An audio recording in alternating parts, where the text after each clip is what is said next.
আমরা যখন ফটোশপে কাজ করি বা আমরা যখন ফটোশপে যে কোনো একটা শেপ ক্রিয়েট করি, তো আমরা ওই শেপের মধ্যে কালার ইউজ করতে হয়। সাপোজ মনে করেন আমি এখানে একটা শেপ ক্রিয়েট করলাম, এখন এই শেপটার মধ্যে একটু খেয়াল করে দেখেন এখানে হচ্ছে ব্ল্যাক কালার দেওয়া আছে। এখন আমার কোনো কারণে আমি কালারটা চেঞ্জ করতে চাচ্ছি, তো ফটোশপের মধ্যে আপনি শেপের কালার চেঞ্জ করবেন কিভাবে সেটা হচ্ছে আমরা এখন একটু জানবো। আমরা ফটোশপের মধ্যে 5 ভাবে কালার চেঞ্জ করতে পারবো। জিনিসটি একটু ভালো করে মাথায় রাখবেন, আমরা ফটোশপের মধ্যে 5 ভাবে কালার চেঞ্জ করতে পারবো। একদম ফার্স্ট যে বিষয়টা আছে সেটা হচ্ছে আমরা এর আগে হচ্ছে প্রপার্টিস প্যানেল সম্পর্কে জানলাম। সেই প্রপার্টিস প্যানেলের মধ্যে একটা অপশন ছিল হচ্ছে আপনার কালার, একটা অপশন ছিল। এই যে দুইটা অংশ আছে সেই দুইটা অংশের মধ্যে থেকে আমি কি করতে পারবো, কালার চেঞ্জ করতে পারবো। কিভাবে কালার চেঞ্জ করবেন না করবেন সেই বিষয়গুলো আমি আপনাদেরকে বিস্তারিত জানাচ্ছি। ফার্স্ট অফ অল আমি একটু আগে বললাম যে আপনার ফটোশপের মধ্যে আপনি 5 ভাবে কি করতে পারবেন, কালার চেঞ্জ করতে পারবেন। যে কোনো শেপের 5 ভাবে কালার চেঞ্জ করতে পারবেন। এর মধ্যে প্রথম হচ্ছে আমি প্রপার্টিস প্যানেলের মাধ্যমে কালার চেঞ্জ করতে পারবো। প্রপার্টিস প্যানেলের মধ্যে আমি যখন যাব, কোনো কারণে যদি প্রপার্টিস প্যানেল না থাকে তখন উইন্ডোজে যাব, উইন্ডোজ থেকে আমি প্রপার্টিস প্যানেলে ক্লিক করে নিয়ে আসবো। আর যখনই আমি একটা শেপ ক্রিয়েট করব অটোমেটিকলি আমার প্রপার্টিস প্যানেলটা চলে আসবে। এই প্রপার্টিস প্যানেলের মধ্যে খেয়াল করে দেখেন এইখানে একটা অপশন আছে, এখানে একটা অপশন আছে যেটা হচ্ছে সেট শেপ ফিল টাইপ, অর্থাৎ আপনি এখানে এটার মাধ্যমে শেপের ফিল কালারটা চেঞ্জ করতে পারবেন। আপনি আপনার শেপের ফিল কালারটা আপনি এখানে কি করতে পারবেন, শেপ করে চেঞ্জ করতে পারবেন। আমি যদি এখানে ক্লিক করি, ক্লিক করলে একটু খেয়াল করে দেখেন এখানে কয়েকটা অপশন আসছে, এইখানে একটা অপশন আসছে, আর এইখানে দেখেন কিছু কালার আসছে, আর এই পাশে দেখেন কিছু কালার আসছে। এক্ষেত্রে একটা কথা বলে রাখি, যারা হচ্ছে 2020 ইউজ করতেছি তাদের হচ্ছে এই অপশনটা আসবে। এই জিনিসটা দেখানোর একটা কারণ হচ্ছে অনেকেই 2020 ইউজ করেন, আবার অনেকে 2017 ইউজ করেন। আমি নিজেও পার্সোনালি 2017 ইউজ করি। বিকজ অফ এই অল্প কিছু ডিফারেন্সের জন্য আমি কাজটা আমার করতে হয় না। যারা 2020 ইউজ করেন তাদের মিনিমাম আপনার 4GB বা 8GB র্যাম লাগতে, যদি 8GB র্যাম হয় তাহলে খুব ফাস্টার ওয়েতে কাজ করতে পারবেন। কিন্তু যদি আপনার 2017 হয় 4GB র্যামে আমি খুব ফাস্টার ওয়েতে কাজ করতে পারবো। এজন্য আপনার 17 যদি আপনি ইউজ করেন খুব সহজে আপনি ফাস্টার ওয়েতে কাজ করতে পারবেন। এজন্য হচ্ছে 17টা ইউজ করি। যদিও আমার 17 2020 দুইটা ইউজ করা আছে, ইনস্টল করা আছে, আমি দুইটা ইউজ করতে পারি। জাস্ট এই বিষয়গুলো পার্থক্য দেখানোর জন্য আমি 2020টা ইউজ করতেছি, পরবর্তীতে আমি 17টা ইউজ করে কাজ করব।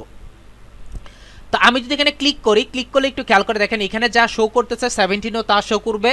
আর এই জায়গাটার মধ্যে জাস্ট একটু ডিফারেন্স থাকবে। ডিফারেন্সটা কি? ডিফারেন্স হচ্ছে এখানে যেমন প্রত্যেকটা যেমন RGB, CMYK, grey scale, pastel, light, pure, dark এগুলো কথা যেমন লিখা, ওইখানে হচ্ছে এগুলো লিখা থাকে না। ওইখানে হচ্ছে সবগুলো এভাবে খোলা থাকে। ওইখানে হচ্ছে সবগুলো এভাবে খোলা থাকে। বুঝতে পারছি কথাটা? এভাবে খোলা পাবেন কালার। সো এই দুইটার মধ্যে পার্থক্য এতটুকুই। আপনি ক্লিক করে খুলে দেন হচ্ছে ইউজ করতে হবে ফোল্ডার, দেন হচ্ছে ওইখানে হচ্ছে ওপেন করা আছে, আপনি ইচ্ছে করলে যে কোনোটাই ইউজ করতে পারেন।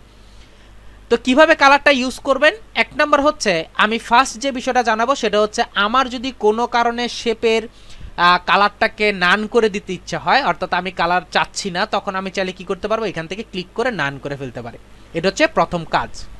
দ্বিতীয় যে কাজটা হচ্ছে আপনার যদি শেপের মধ্যে কালার দিতে হয় তখন এটার মধ্যে ক্লিক করলে এই কালার অপশনটা চলে আসবে। এটা ফার্স্ট হচ্ছে আপনার ডিফল্ট অপশনটা থাকে, অর্থাৎ ব্ল্যাক কালার। আপনি যদি কালার দিতে চান এখানে ক্লিক করেন, যে কোনো একটার মধ্যে ক্লিক করবেন। মাউসটা যদি এখানে নেন, মাউসটা নিলে একটা দেখেন আই ড্রপারের মতো চলে আসছে, আপনি যে কোনো কালার এখানে ইউজ করতে পারেন। এখানে অনেক কালার আছে, আপনি এখানে অনেক কালার আছে, এখান থেকে ইউজ করতে পারেন। আপনি যদি এখানে ক্লিক করেন RGB মুডের এখানে কিছু কালার আছে, আপনি যেগুলো এগুলো ইউজ করতে পারেন। আপনি যদি এখানে CMYK গ্রে স্কেলে ইউজ করেন, গ্রে স্কেলের কিছু কালার আছে, আপনি যেগুলো ইউজ করতে পারেন। আপনি যদি ক্রিস্টালের কিছু কালার আছে, আপনি যদি এগুলো ইউজ করতে চান আপনি যেগুলো ইউজ করতে পারেন। অর্থাৎ এইখানে আপনার ডিফল্ট কতগুলো কালার দেওয়া আছে, আপনি চাইলে কি করতে পারেন, ইউজ করতে পারেন। এখন কোনো কারণে যদি আপনার এগুলো পছন্দ না হয় তখন এখানে ক্লিক করেন। এখানে ক্লিক করার পর আপনার কাছে একটা কালার পিকার চলে আসবে, সেখান থেকে আপনার যেখান থেকে ইচ্ছে ওইখান থেকে কালার নিয়ে আপনার যেটা ভালো লাগে কালার নিয়ে ওকে করে দিলে কালারটা চলে আসবে এখানে। বুঝতে পারছি? এটা হচ্ছে ডিরেক্ট কালার পিকার, আর এখানে হচ্ছে ডিফল্ট কালারগুলো থাকে। তো এখানে ডিফল্ট যে কালার আছে সেই ডিফল্ট কালারগুলো যদি আপনার ইচ্ছা হয় আপনি নিতে পারেন। এটা হচ্ছে ফিল কালারটা আপনি ইউজ করতে পারেন। এখানে দেখেন আরও কিছু অপশন ইউজ করতে পারেন। অর্থাৎ ফটোশপের মধ্যে আপনি একটা শেপ ক্রিয়েট করলেন, শেপের মধ্যে যদি আপনি এই গ্রেডিয়েন্ট ইউজ করতে চান তখন আপনি ইচ্ছে করলে কী করতে পারবেন, প্রপার্টিস প্যানেল থেকে গ্রেডিয়েন্ট ইউজ করতে পারেন। আমি যদি এখানে ক্লিক করি, ক্লিক করলে খেয়াল করে দেখেন এই হচ্ছে আমার গ্রেডিয়েন্ট কালার অটোমেটিকলি চলে আসছে।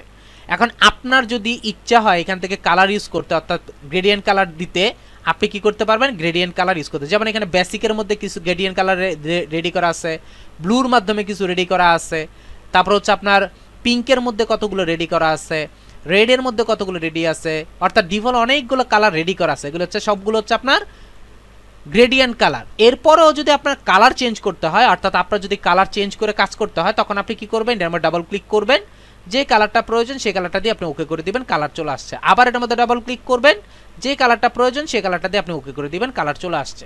আপনি যদি এটার ওপাসিটি কমাতে চান, এই উপরেরটায় ক্লিক করে, অর্থাৎ উপরে যে পিকারটা আছে সেই পিকারটার মধ্যে ক্লিক করে করে এই কালারটার জন্য এই পিকার, এই কালারটার জন্য এই পিকার আপনি ইউজ করতে পারেন। আপনার যদি প্রয়োজন হয় এখানে আরও কয়েকটা পিকার যদি প্রয়োজন হয়, জাস্ট এখানে ক্লিক করবেন, কালার আপনার পিকার চলে আসবে। দেন হচ্ছে আমি কালার নিয়ে নেব, আবার এখানে ক্লিক করেন, আবার আমি কি করতে পারবো, এখান থেকে আমি আমার প্রয়োজন মতো ইউজ করতে পারি। সো এইভাবে আপনি চাইলে আপনার প্রয়োজন মতো যে কোনো গ্রেডিয়েন্ট আপনি ইচ্ছে করলে কী করতে পারবেন, ইউজ করতে পারবেন। যদিও আমরা গ্রেডিয়েন্টে নিয়ে আরও ভালো আপনাদের সাথে করবো, ডিটেলস আলাপ করব। জাস্ট আমি এখন যেটা বলতেছি সেটা হচ্ছে আপনার কীভাবে কালার ইউজ করতে পারেন, অর্থাৎ আপনি ফটোশপে কীভাবে কালার ইউজ করতে পারেন। তো এভাবে আপনি চাইলে কি করতে পারেন, আপনার প্রয়োজন মতো ফিল কালার এবং গ্রেডিয়েন্ট কালার আপনি ইচ্ছা করলে ইউজ করতে পারেন। এরপরে দেখেন একটা অপশন আছে যার নাম হচ্ছে প্যাটার্ন। এই প্যাটার্নের মধ্যে যদি আমি ক্লিক করি, আমার এখানে কিছু প্যাটার্ন আছে, এগুলো হচ্ছে আপনার ডিরেক্ট ইউজের জন্য। আপনি যদি চান এরকম কোনো ইফেক্ট ইউজ করতে কোনো শেপের মধ্যে, আপনি চাইলে ইচ্ছা করলে ইউজ করতে পারেন। অর্থাৎ আপনার ডিজাইনের ক্ষেত্রে, আপনার ডিজাইনের জন্য আপনার যদি এরকম কোনো শেপের মানে ডিজাইনের প্রয়োজন পড়ে, তখন আপনি কি করতে পারেন, আপনার শেপের মধ্যে এই সব ডিজাইনগুলো বা ইফেক্টগুলো আপনি কি করতে পারবেন, দিতে পারবেন। আচ্ছা, এই হচ্ছে আমার যে শেপের যে ফিল কালারগুলো আছে, আমি কিভাবে ফিল কালার দিলাম সেটার একটা ফার্স্ট যে ওয়েটা, অর্থাৎ প্রপার্টিস প্যানেলের মাধ্যমে আমি ইচ্ছা করলে করতে পারি। দ্বিতীয় যে বিষয়টা আছে সেটা হচ্ছে আপনার স্ট্রোকের বিষয়। আমি যদি ক্লিক করি, ক্লিক করে যদি আমি স্ট্রোকটাকে যদি অফ করতে চাই, আমি ইচ্ছা করলে কী করতে পারবো, এটার মধ্যে ক্রস দিয়ে স্ট্রোকটাকে অফ করে দিতে পারবো। অথবা আপনি চাইলে স্ট্রোকটাকে ইউজ করতে পারেন। যেমন সাপোজ মনে করেন আমি এখানে রেড কালার একটা স্ট্রোক ইউজ করতেছি, আমি চাইলে এখান থেকে কী করতে পারি, স্ট্রোকটাকে বড় করতে পারি। খেয়াল করে দেখেন স্ট্রোকটা বড় হয়ে গেছে। আপনি চাইলে এখানে স্ট্রোকের অর্থাৎ বর্ডারের কালারটা যে কোনো কালার চেঞ্জ করে করে আপনি কী করতে পারবেন, কালার নিতে পারেন। আপনার যদি প্রয়োজন হয়, আপনার প্রয়োজনের ভিত্তিতে আপনি আপনার প্রয়োজন মতো যে কোনো কালার এখান থেকে কি করতে পারবেন, পিক করতে পারেন। আর আপনার যদি প্রয়োজন না হয় তখন আপনি কি করতে পারেন, অফ করবে। এটা কিন্তু বর্ডারের কথা বলতেছি। তো আপনার যদি প্রয়োজন হয় যে বর্ডার থাকবে, স্ট্রোক ফিল থাকবে না, আপনি চোখলে এভাবে করতে পারেন। আবার যদি চান যে না ফিল থাকবে বাট হচ্ছে বর্ডার থাকবে না, আপনি চোখলে কি করতে পারবেন, এবারেও কাজ করতে পারেন। সো দ্যাট কীভাবে চেঞ্জ করবেন না করবেন সেই বিষয়টা আমরা জানলাম। সো ফটোশপের মধ্যে যে কালার যে সিস্টেমটা আছে, সেই কালার সিস্টেমটার মধ্যে প্রথম যে অপশনটা অর্থাৎ প্রপার্টিস প্যানেল, সেই প্রপার্টিস প্যানেলের মাধ্যমে আপনি কীভাবে কালার দিবেন সেই বিষয়টা আপনাদেরকে জানালাম। দ্বিতীয় যে বিষয়টা আছে সেটা হচ্ছে আমরা যেই যখনই একটা শেপ ক্রিয়েট করি তখনই দেখেন শেপের একটা লেয়ার ক্রিয়েট হয়। আমি আবারও রিপিট করতেছি, আমরা যখনই একটা শেপ ক্রিয়েট করতেছি, শেপ ক্রিয়েট করার সাথে সাথে হচ্ছে আমার এখানে একটা লেয়ার ক্রিয়েট হয়। এই লেয়ারটার মধ্যে খেয়াল করে দেখেন, এই লেয়ারটার মধ্যে আমার এখানে একটা থাম্বল আছে, অর্থাৎ আমার এখানে একটা সিম্বল আছে, যে সিম্বলের মাধ্যমে আমি বুঝতে পারি এটা শেপ লেয়ার। এই সিম্বলটার মাধ্যমে বুঝতে পারি এটা হচ্ছে শেপ লেয়ার। এখন আমি যদি এই শেপটার মধ্যে কালার চেঞ্জ করতে চাই, আমি আবারও রিপিট করি, এটার মধ্যে যদি কালার চেঞ্জ করতে চাই তখন আমি থাম্বলের মধ্যে ডবল ক্লিক করব। থাম্বলটার মধ্যে যদি ডবল ক্লিক করি তখন দেখেন আমার এখানে কালার পিকারটা অ্যাড হয়ে গেছে। দেখেন কালার পিকার নামে একটা অপশনে অ্যাড হয়ে গেছে। আপনি এখান থেকে যে কোনো কালার নিতে পারেন, যে কোনো কালার দিয়ে আপনি কি করতে পারেন, ইউজ করতে পারেন। এখন হয়তো একটা কোশ্চেন থাকতে পারে, এখানে আমি ফিল কালার দিতে স্ট্রোক কালার দিতে পারবো না। না, এখানে আপনি কোনো স্ট্রোক কালার ইউজ করতে পারেন, কারণ হচ্ছে এটা শুধু ফিলের জন্য। আর স্ট্রোকটা চেঞ্জ করতে হলে অবশ্যই আপনাকে কি করতে হবে, প্রপার্টিস প্যানেল থেকেই আপনাকে চেঞ্জ করতে হবে। তো আপনার যদি কখনো প্রয়োজন হয় এরকম কালার ইউজ করতে, আপনি সেগুলো কি করতে পারেন, এইটার মধ্যে ডাবল ক্লিক করে ইউজ করে করতে পারেন। এটা হচ্ছে দ্বিতীয় যে অপশনটা সেটা। তৃতীয় যে বিষয়টা আছে, অর্থাৎ আমার শেপের মধ্যে যদি আমি কালার চেঞ্জ করতে চাই, ফটোশপের মধ্যে শেপের মধ্যে কালার চেঞ্জ করার তৃতীয় যে ওয়েটা আছে সেটা হচ্ছে আমি যদি একটা শেপ ক্রিয়েট করি, শেপ ক্রিয়েট করে যদি আমি শেপ টুলেই থাকি, অর্থাৎ রেক্টেঙ্গুলার টুলেই থাকি, তখন দেখবেন আমার যে একদম উপরে, অর্থাৎ খেয়াল করে দেখেন আমার একদম যেই অপশন বারটা আছে সেই অপশন বারটার মধ্যে এখানে দেখেন একটা অপশন ওপেন হয়ে গেছে, এখানে দেখেন একটা অপশন আছে, অর্থাৎ প্রপার্টিস প্যানেলের মতো ফিল এবং স্ট্রোক দুইটা অপশন অ্যাড হয়ে গেছে। আমি যদি এখানে ক্লিক করি, ক্লিক করলে আমার এখানে কি হবে, প্রপার্টিস প্যানেলটা এখান থেকে বের হয়ে আসবে। খেয়াল করে দেখেন এখানে প্রপার্টিস প্যানেলের মতো ঠিক একই জিনিসগুলো বের হয়ে আসবে। সো দ্যাট আমি কি করতে পারি এখান থেকে আপনার স্ট্রোকটাকে আমি ফিলটাকে কি করতে পারি, অফ করতে পারি। তবে আপনার কিন্তু অবশ্যই কি থাকতে হবে, অবশ্যই আপনাকে শেপ টুলে থাকতে হবে। শেপ টুলে না থাকে, যদি মুভ টুলে থাকেন তখন কিন্তু এটা পাবেন না। অবশ্যই আপনাকে শেপ টুলে থাকতে হবে। তো শেপ টুলের মাধ্যমে আমি কি করতে পারবো, এখানে কালার চেঞ্জ করতে পারবো। অর্থাৎ প্রপার্টিস প্যানেলে আমি যেভাবে করতে পারতাম সেম টু আমি এখানে কাজগুলো করতে পারবো। আবার ইচ্ছা করলে স্ট্রোক নিয়েও আমি কাজটা করতে পারবো। আপনি যদি চান এখান থেকে গ্রেডিয়েন্ট, ইচ্ছা করলে আপনি এখান থেকে প্যাটার্ন, যা ইচ্ছা তা আপনি করতে পারেন। অর্থাৎ প্রপার্টিস প্যানেলে যে জিনিসগুলো দেখানো হয়েছে সেম জিনিসগুলো এখানে আছে, সো দ্যাট আপনি আপনার মতো করে ইউজ করতে পারেন। 3 নম্বর যে ওয়েটা আছে সেটা আমরা পেলাম। 4 নম্বর যে ওয়েটা আছে সেই বিষয়গুলো আমরা একটু জানি। 4 এবং 5 সেই বিষয়টা হচ্ছে আমাদের যে টুল প্লেট আছে, অর্থাৎ ফটোশপের মধ্যে যে টুল প্লেট আছে সেই টুল প্লেটের মধ্যে নিচে দেখেন দুইটা অপশন আছে, একটা হচ্ছে ব্ল্যাক আর একটা হচ্ছে আপনার হোয়াইট। এই দুইটা যে অংশ আছে এই দুইটা হচ্ছে আপনার কালার পিক করার অপশন। কালার পিক করার বলতে আপনি এখানে কালার জমা রাখতে পারবেন, খেয়াল করে দেখেন আমার এই শেপটা সিলেক্টেড, আমি এখানে যদি ডবল ক্লিক করে যদি আমি কোনো কালার নিয়ে ওকে করে দেই, কালার দেখেন এখানে চলে আসছে ঠিকই, কিন্তু এই শেপের মধ্যে কালার আসে নাই। অর্থাৎ ফটোশপের মধ্যে এই যে দুইটা অপশন দেখতেছেন এইগুলোর উপরেরটার নাম হচ্ছে ফোরগ্রাউন্ড কালার, নিচের নাম হচ্ছে ব্যাকগ্রাউন্ড কালার। আপনি জাস্ট এখানে কি করতে পারেন, কালার এনে জমা রাখতে পারেন। এইখান থেকে যদি কালার আপনি এখানে ইউজ করতে চান তখন আপনাকে কি করতে হবে, আলাদা একটা ওয়ে ইউজ করতে হবে। নাম্বার 1 হচ্ছে, আচ্ছা আমি দ্বিতীয়টার মধ্যে থেকে কালারটা চেঞ্জ করে নিই একটু, তাহলে আপনাদের বুঝাতে সুবিধা হবে। আমি কি করলাম, ডবল ক্লিক করলেই উপরেরটার মধ্যে ডবল ক্লিক করলে উপরেরটা কালার চেঞ্জ করতে পারবেন, নিচেরটার মধ্যে ডবল ক্লিক করলে নিচের কালারটা চেঞ্জ করতে পারবেন।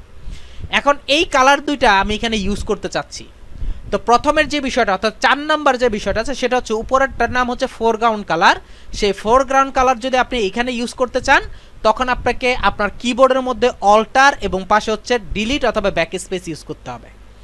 অল্টার, ডিলিট অথবা back space, alter, back space অথবা ডিলিট যদি আপনি ইউজ করেন তখন হচ্ছে এই যে কালারটা উপরের যে কালারটা আছে সেই কালারটা হচ্ছে এখানে পেস্ট হবে।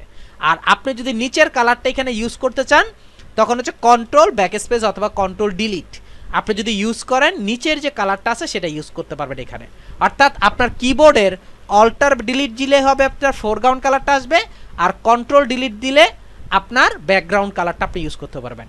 তো এভাবে আপনি চাইলে 5 ভাবে ফটোশপের মধ্যে আপনি আপনার শেপের কালার চেঞ্জ করতে পারেন এবং আপনি আপনার প্রয়োজন মতো শেপে কালার অ্যাপ্লাই করে কাজ করতে পারেন। তা আশা করি বুঝতে পারছেন। এরপর যদি কারো কোনো কোশ্চেন থাকে বলেন, সলভ করে দিচ্ছি।